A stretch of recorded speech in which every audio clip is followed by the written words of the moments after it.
So I do care. It does hurt. Um, I thought that things were gonna be great, and I invested a lot in that little girl. My heart was in it. I'm the type of person where I don't break my promises. I say what I mean what I say. And um, if I tell a little girl that I'll be her dad, I'm gonna be her dad. And I feel betrayed. I felt betrayed. I felt like everything that I put in there um, was all for nothing.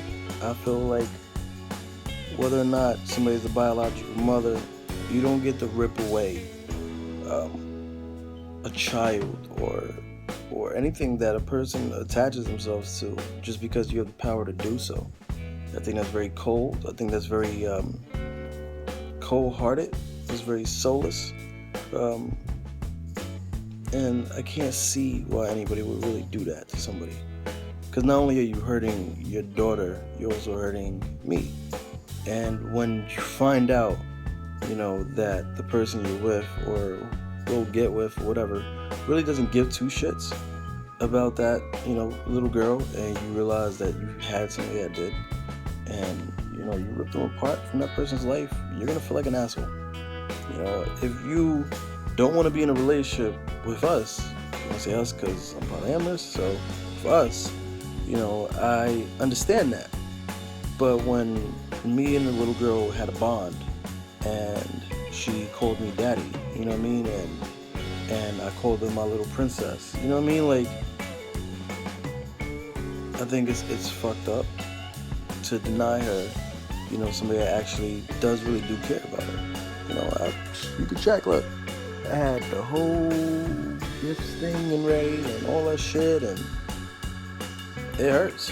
But I'm not missing the girl, the woman. I'm missing the connection I had. I didn't even have that long of a connection with the little girl. The thing is, though, I'm the type of person where if I invest myself, I invest myself. And I feel like that was taken for no reason. But I'm fine. There's this new woman in our lives, and, she 10 times of an improvement. And I give you that. She got her little quirks here and there, and, we're working through that. We're working through that. But she's more positive. She's more upbringing and uplifting, and she puts more on the table, offers more on the table, and I think there's a little bit of a past there that she doesn't really want to talk about, but I think it's affecting the present.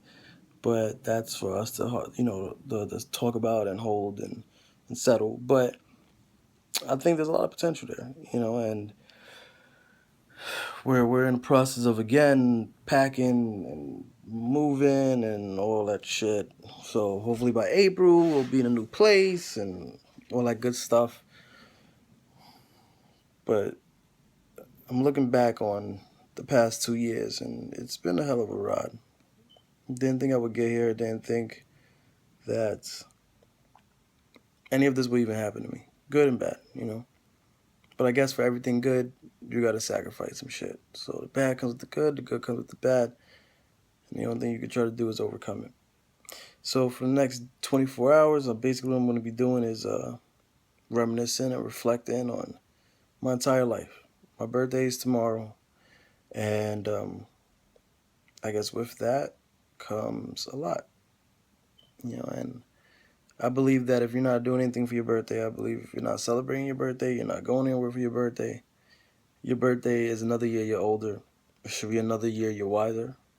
And I think with that, you have to reflect and learn and think about what got you here and what's going to get yourself through next year. And next year is going to be a bitch and a half for me. It's going to be one of those years. So the best thing I can do, wow, I got fat in the face, holy shit. So the next thing I can do is figure out how I'm going to go get through next year. And hopefully, it'll be with 2 extra people in our lives. Another mother for my child and my child itself. I'm praying for a boy, though. Don't tell anybody. So, till next time. I don't know when it's going to be, but I promise you I'm going to try to do more videos and get back on my schedule. But till next time, game over, bitches.